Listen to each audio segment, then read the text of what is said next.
Welcome back to day 2 of the Gone for Good Bootcamp edition.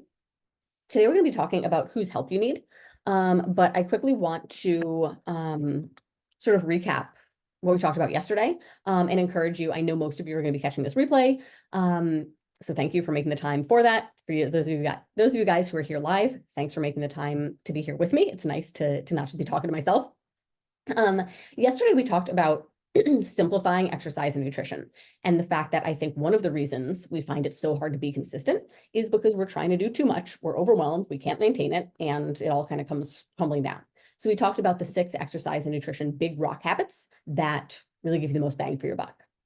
I had a couple questions come in. Actually, let me get my screen share going.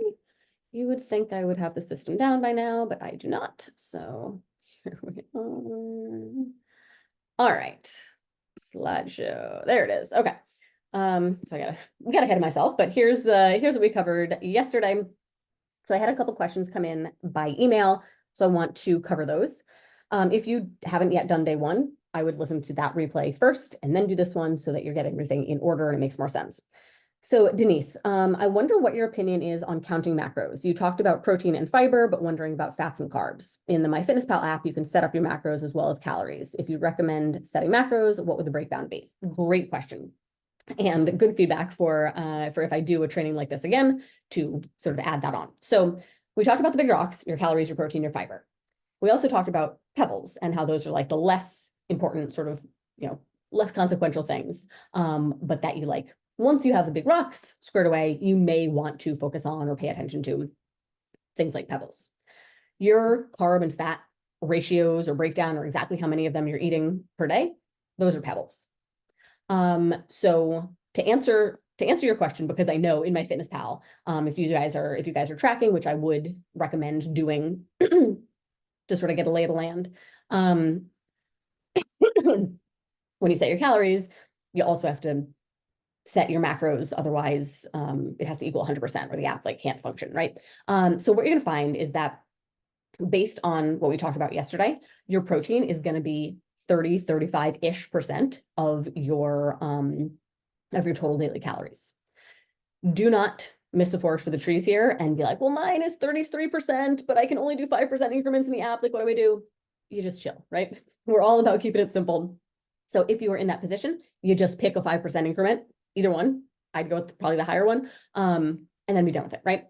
So whatever percentage is left of your total calories after you've accounted for your protein, just split that relatively evenly between your carbs and your fat. So say your protein is 30% of your total daily calories. You've got 70% left over. Just do 35 carbs and fat. Let it be good enough. The thing I want you to really walk away with, though, is that you do not need to stress about those numbers. The numbers are there.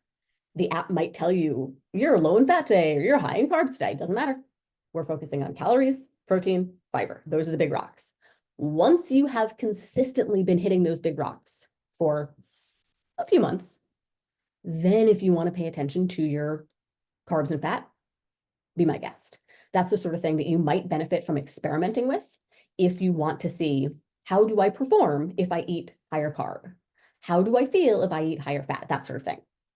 Generally speaking, most people are going to be better off with a pretty well-balanced diet where you're eating roughly a third, right? Some people feel fine, really low carb, but carbs are our body's preferred energy source. So most of us feel better when we eat them, especially around our workouts. Some people just, generally don't like high fat foods or fear fat because fats are calorie dense. And if all of this is feeling like a lot, just block it out. And do know that in a program like my Gone for Good program, we have an entire module breaking down nutrition 101 and macros and all of that. That if it's feeling like a lot, take what applies to you and leave it. And just know that we can help support you in sort of learning more and not feeling overwhelmed. But generally speaking, fats are important for hormonal health. So if you don't go too low in anything, you're probably best off, right? So hit your big rocks, let the other 2 fall where they may.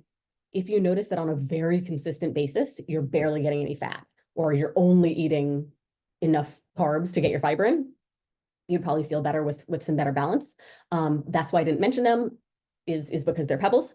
But that would be my recommendation. And to answer your first question about like, how do I feel about counting macros? I think tracking in general is an incredibly useful tool to develop awareness of your habits and to learn about nutrition, with the end goal being not continuing to track long term. I do think that a lot of people get lost in the weeds and have a bad experience with tracking because they get really obsessive about trying to hit calories, protein, fiber, carbs, fat. And it's a lot, right? You feel like you're constantly playing Tetris and you're like, eating is not even enjoyable anymore because all I'm thinking about is numbers, right? So we want to keep it simple. We want to not bog ourselves down by paying attention to things that don't actually matter that much. So I think what you can learn from tracking is very, very worth doing. And that's something we encourage most of our clients to do. We do have an option to take more of a habit-based approach instead of tracking if you have like a disordered eating past. But I would say I fall somewhere between tracking just calories and tracking full macros with the Big Rock approach. So hopefully that's helpful for you. And then the second question from Cindy, what happens if you have too much of a caloric deficit, maybe closer to 20%? Excellent question. So what I recommended yesterday was a moderate deficit of say like 5 to 15%. So Cindy's asking like, what if it's more than that? A couple things to consider here. Number one, you don't need to be concerned that you're going to like ruin your metabolism or anything like that. If you were drastically under eating for a very extended period of time, months and months, years and years, you would experience some metabolic adaptation where your body is essentially like trying to get by on the low amount of fuel that it's getting. I'm not going to go down the metabolic adaptation rabbit hole right now, but that's sort of like the fear that people on social media will put on you, is that like if you eat too little, you're going to not lose weight. It's not how it works. People starve to death all the time because they are not eating, right? So if you're the bigger the deficit, the faster you're going to lose weight. The thing you want to keep in mind here is that we are not about taking a rapid approach. If you were someone, so I know I'm sort of all over the place here.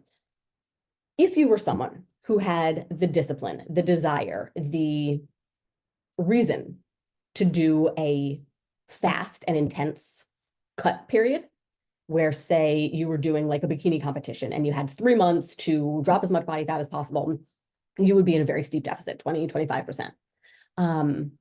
What happens to a lot of those people is they end up rebounding back, right? They're so hungry for so long that as soon as the event is over or the diet has ended, they are ravenous and can't wait to get their hands on all the things, and they end up gaining a lot of that weight back. So one of the things you want to keep in mind with a steep deficit is sort of that boomerang, right? Of if I do 20+%, what's like my exit strategy? Am I going to be able to transition out of that deficit without boomeranging back the other way? And then in the shorter term, the thing that you want to consider is how well am I actually able to stick to that deficit? Because if you're in a steep deficit, you're going to be eating, your calories are going to be lower, right? So maybe you're eating 1,200 calories, just as an example, because I see it all the time. If that's the case, then are you able to actually eat 1,200 calories, or are you documenting 1,200 in your app, but you're actually eating 15? Or are you able to do that Monday through Thursday, and then the wheels fall off the bus every weekend? So the reason I don't recommend such a steep deficit is because what we found with clients is that if we go too hard, too fast, they have a few kind of on days, and then they more than offset them with weekend behavior or overeating at night. So what we found is that starting closer to maintenance, where you have a higher calorie budget, is usually more successful because you're able to stick to it more consistently. So it's not that like eating more makes me lose weight. It's that actually eating the amount that I think I'm eating and doing it consistently is why I'm losing weight. Hopefully that makes sense. So there's nothing like harmful about it in a shorter period of time, but those are the things I would look at, is like, are you actually eating that little? Are you able to do it consistently? And then what are you going to do to make sure that you don't then regain the weight on the other end? Those were excellent questions. Thank you guys for them. And if you have questions that come in today, just let me know. If you're catching the replay, just email them to me and I'll get you. And then if you're here live, you can just put them in the chat. Okie dokie. So today we're talking about whose help you need. Oh, Oh my goodness. How do I, this is so annoying.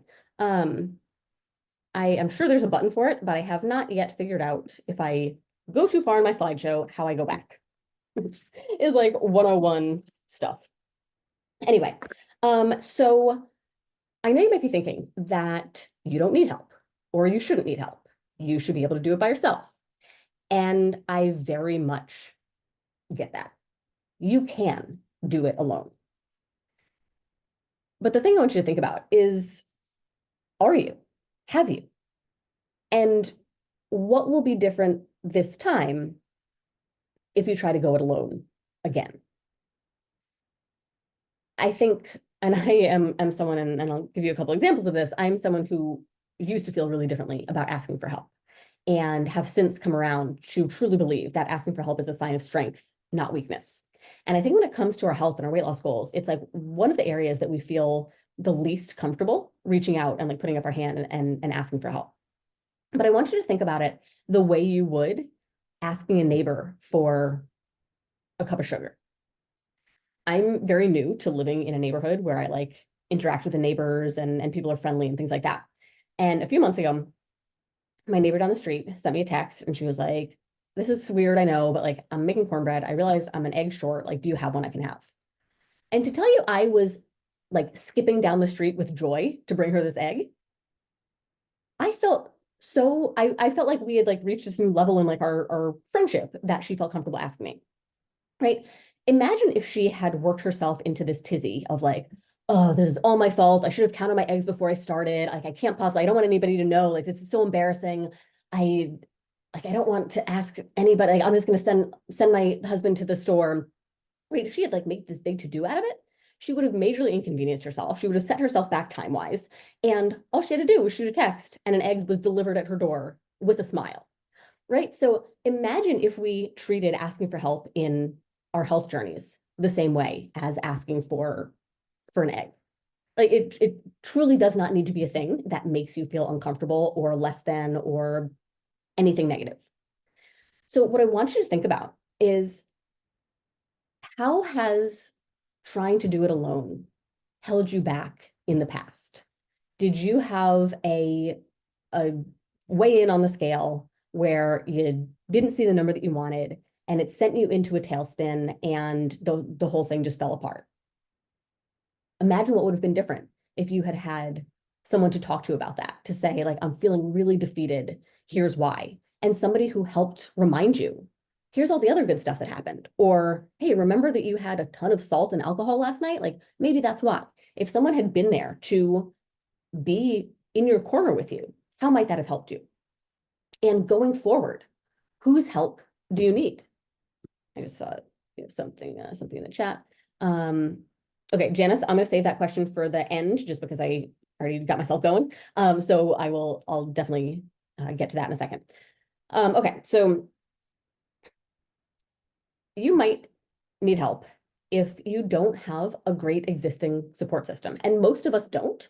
And that might not mean, I don't mean that like everybody in your family or your friends or your like work, I don't mean that like they all suck. I just mean like, do you have a support system for your health and weight loss specifically? You might have a great mentor at work. You might have, a fun social group, but do you have people specifically to help you with this aspect of your life? You might need help if you're just not in the habit, and this is a big one that I think almost all of us can relate to. If you're not in the habit of following through on what you told yourself you'd do, where you set these goals and you fall short and there's nobody to like look over your shoulder, so it doesn't seem like it matters. And you've just sort of trained yourself that, I'm not going to try that hard anyway, right?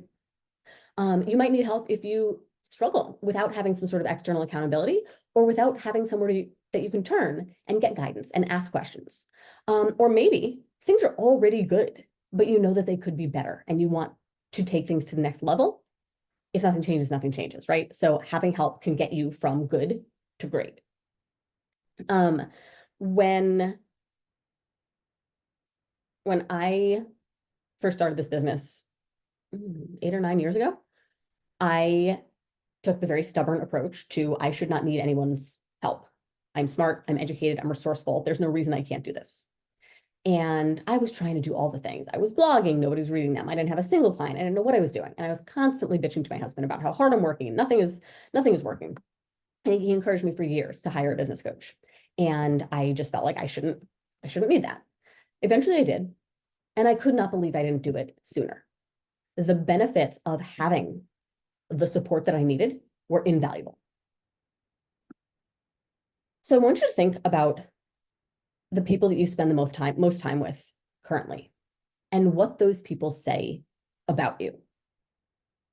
Odds are they're kind of neutral, right? You might have like that.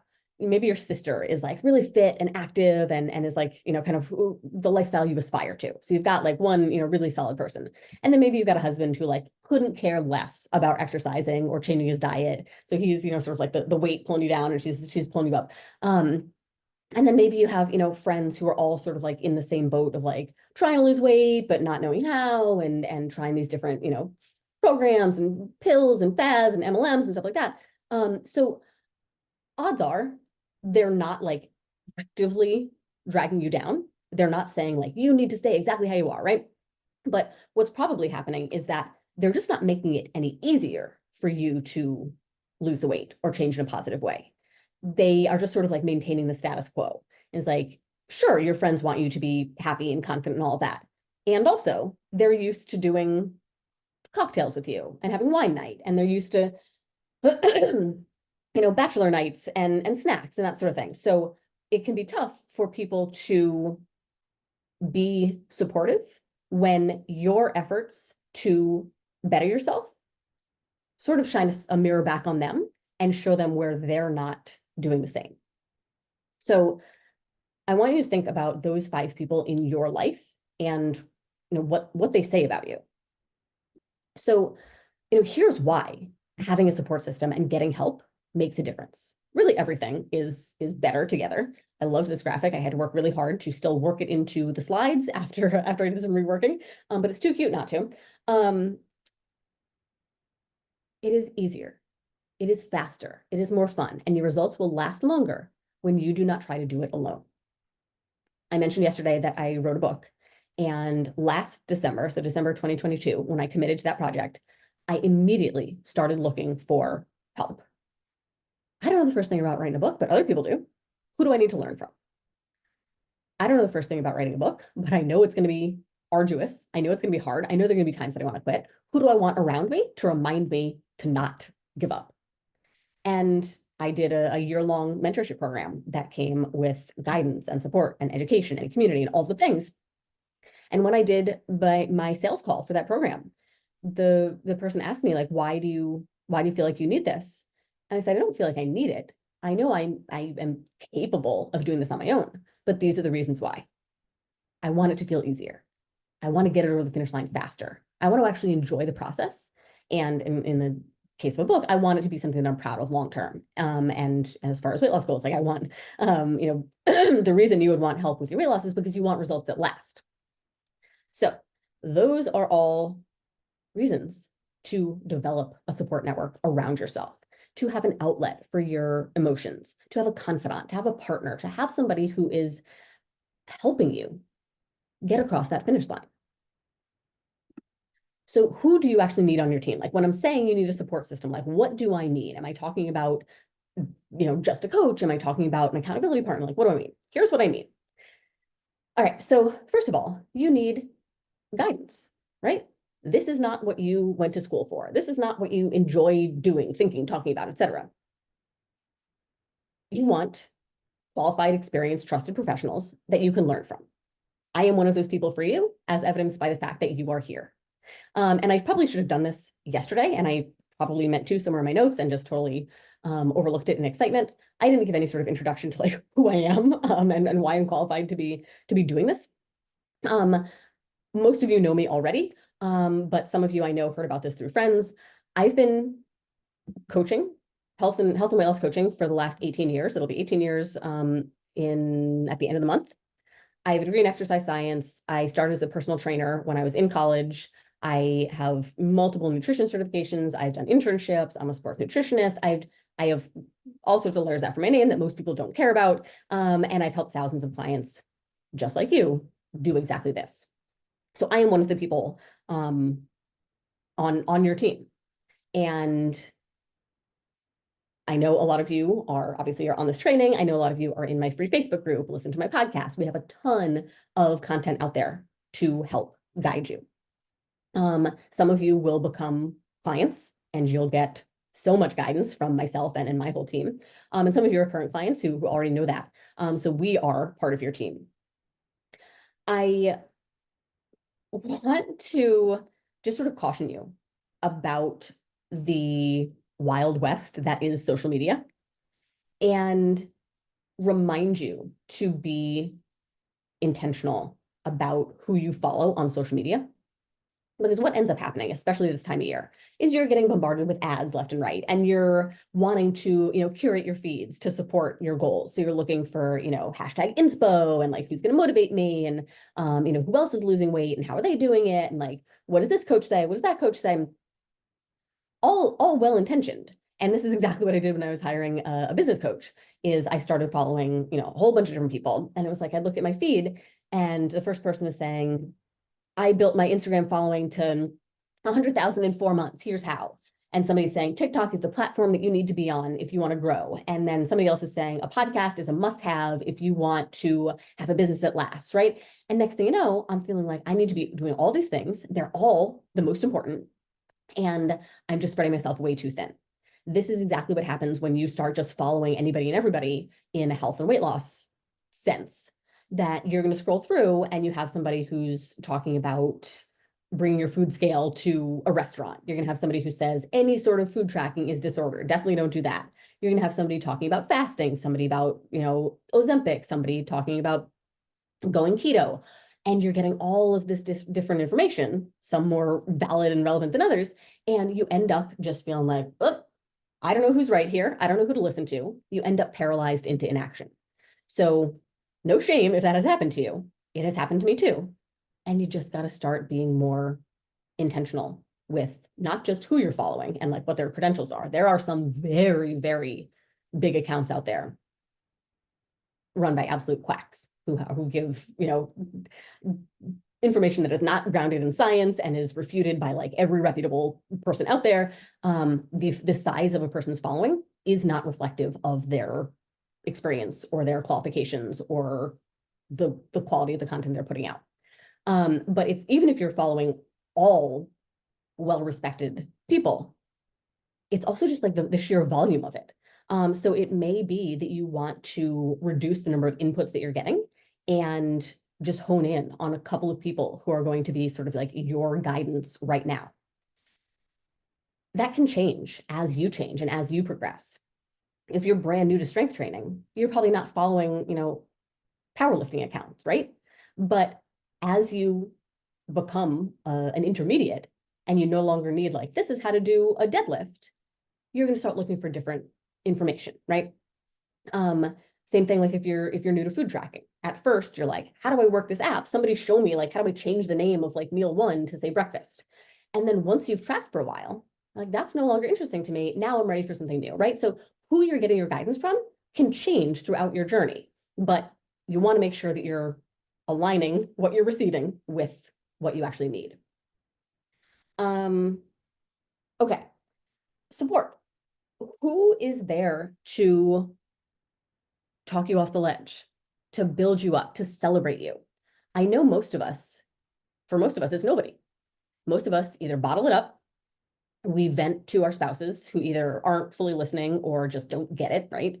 Or we like commiserate with our friends who are in the same position and are just sort of like in it with us rather than helping us out of it. So, what you want is someone who's able to sort of read the room and know, is she saying this because she just wants the emotional release of like getting these feelings out? Is she saying this because she wants help coming up with a solution? Is she saying this because she needs a little encouragement? Is she saying this because she just wants to like celebrate a win? Having somebody who can read that has that like emotional intelligence to know what you need when you need it is really important. And most of us don't have that person. And this is where having, in addition to guidance from a professional, having someone like a coach in your corner who is trained in that, who does know the difference between those things, and whose sole purpose in your life is to provide this role for you, as opposed to a friendship or a coworker where it's like a give and take. This is very much one-sided of like, you show up, you do the unleashing, and they do the receiving and the helping move forward, rather than it going back and forth. Accountability. This one is really interesting. I see so many posts on, social media of, I want to work out at, 5 a.m. Central 3 days a week. Who wants to be my, my text accountability partner?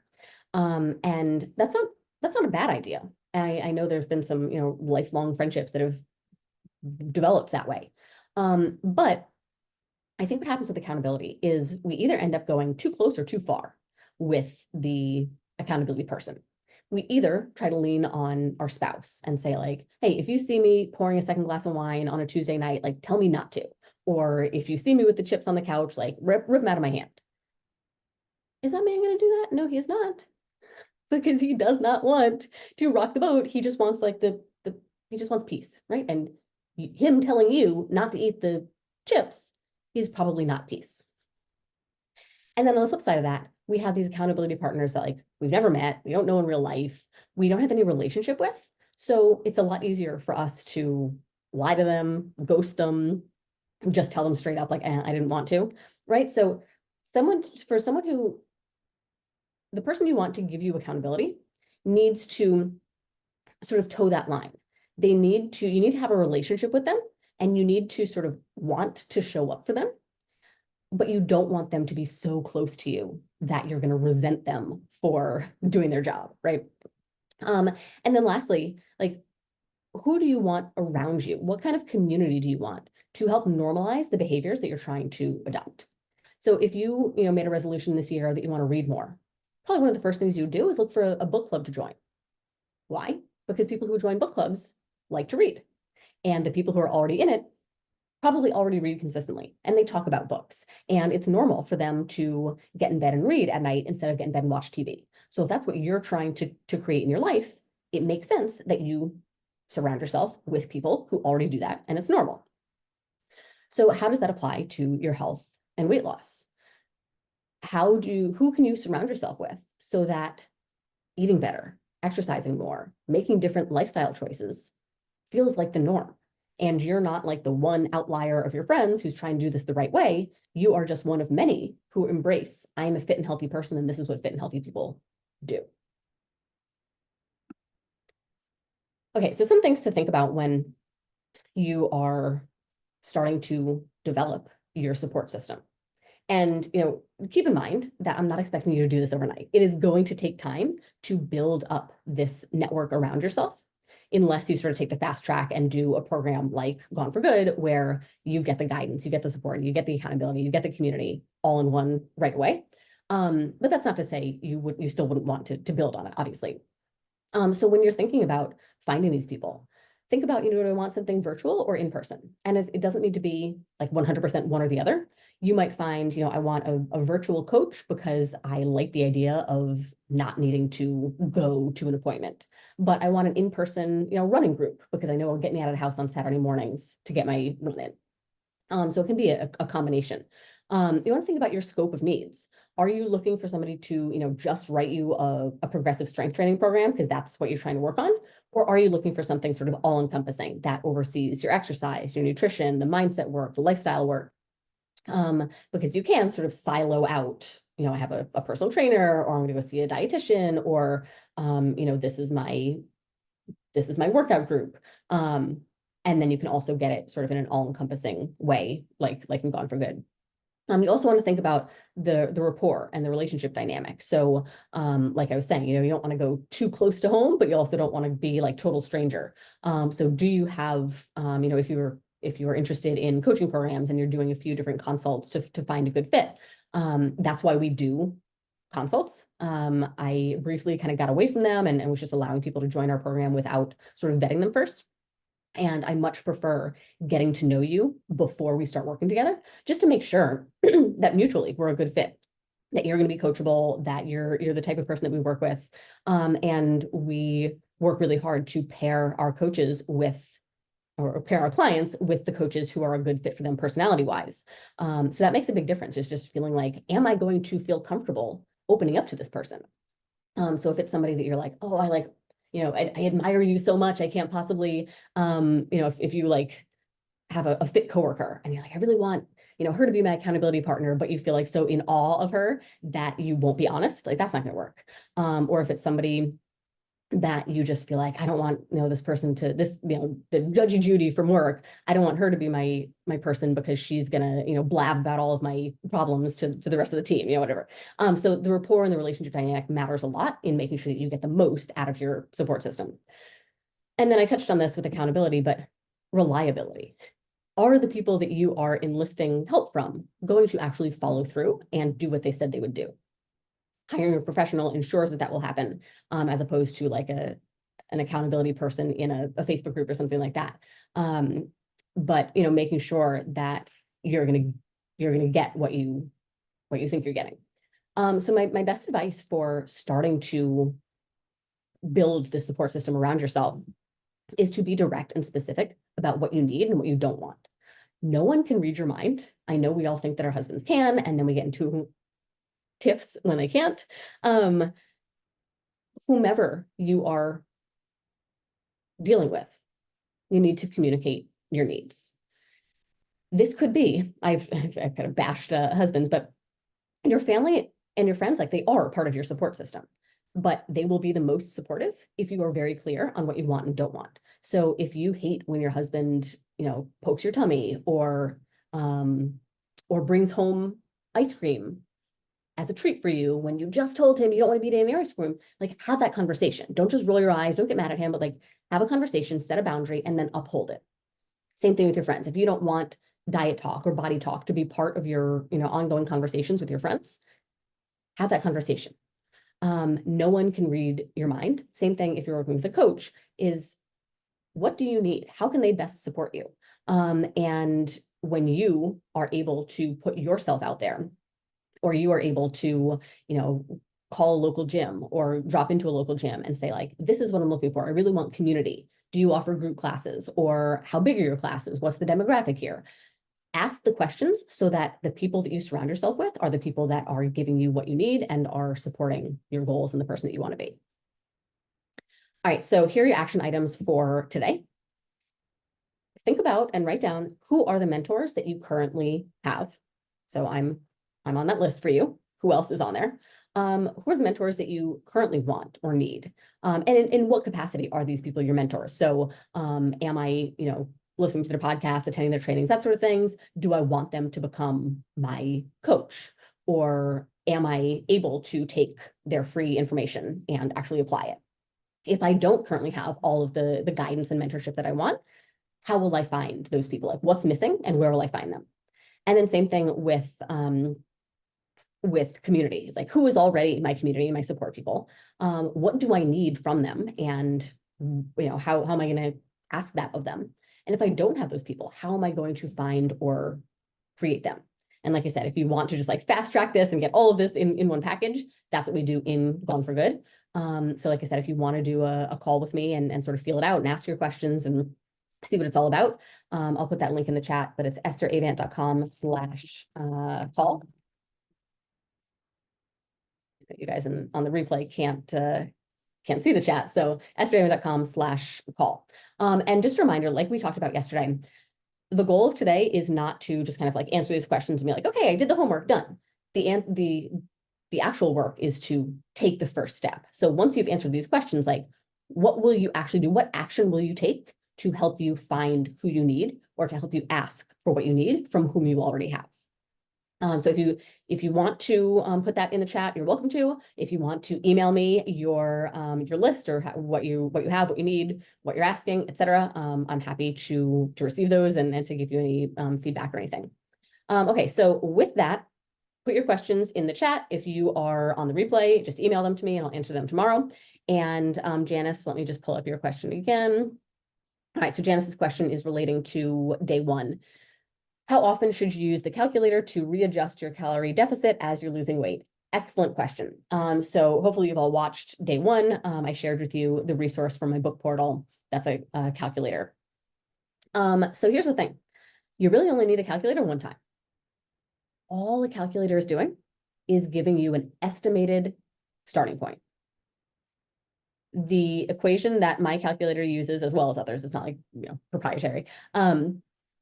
The equation that mine uses is called the Mifflin-St. Jean equation, named after a couple of scientists. It's the most accurate that we have. It's within 10% of a person's TDE for 82% of people.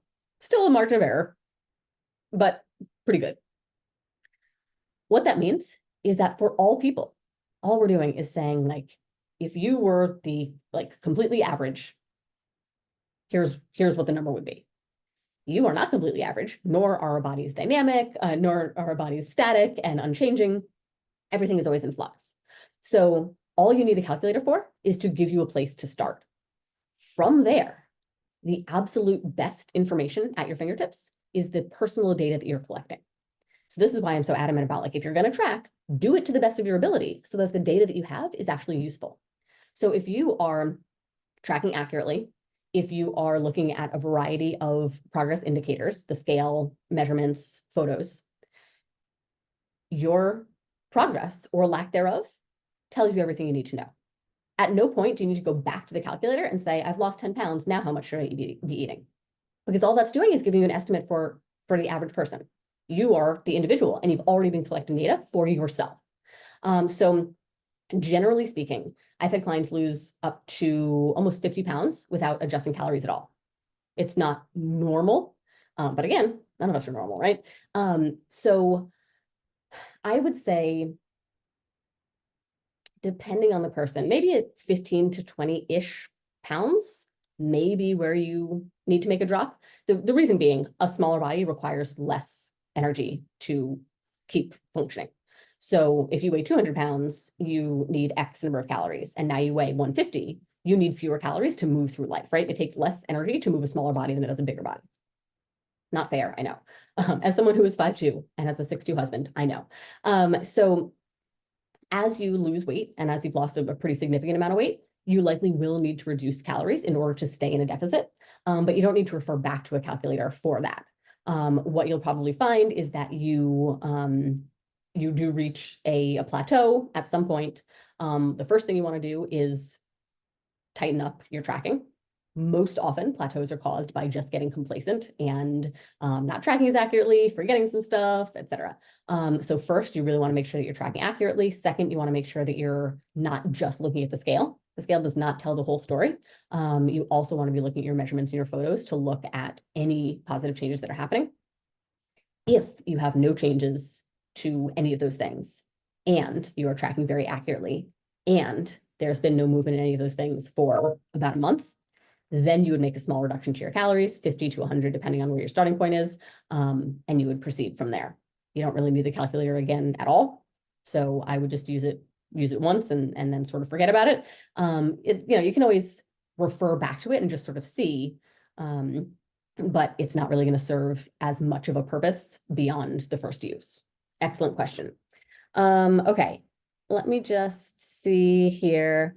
All right. That wraps us up for today. I'm so glad that all of you are here. I'm really excited for tomorrow because day 3 is really where we pull it all together and we talk about what else is there, right? Now you know what to do. Now you know who to surround yourself with to make sure that you do it. Like, what else is there? That's what we're going to talk about tomorrow.